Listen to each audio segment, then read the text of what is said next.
Copenhagen Plank with hip tap. So I got a bench set up here. You don't have to have access to a bench.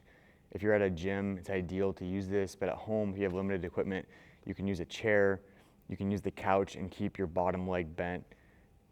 Just ideally, something that you can kind of reach your bottom leg through with an open bottom, like a bench, is gonna work best. And then something to potentially scale if you can't stay in the true frontal plane, as we call it, which I'll talk about here in a second. So when I get set up, just like my Copenhagen plank, the further my foot is on the bench, the easier it's gonna be. Or the higher I get the bench on my thigh, the easier it's gonna be. I said that backwards, excuse me. If my foot is on the bench, the harder it's gonna be. So when I get set up, most people are gonna benefit from starting the movement kind of about mid-thigh or about the knee. And then when you get set, you wanna really think about bringing your hips forward. So I'm in a straight line head to toe. So that way I'm not compensating by rolling back, rolling forward, or having my hips dip behind me.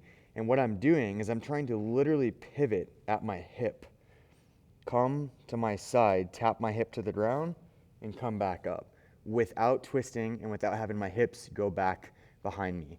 If that's too challenging, we can bring the ground up to us with something like a yoga block. So if I figure out where my hips are gonna hit the ground, put that under me, go back to the bench, and then if I go to lower and stay in that straight line, tap, come back up, that's a way for me to scale into a progression of just a straight Copenhagen plank.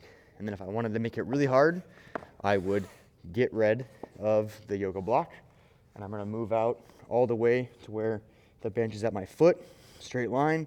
I'm gonna come down, tap, come back up. So this is gonna create a little bit of pressure in the opposite oblique as well, because those are kind of working together to go through that bend and come back to the top position.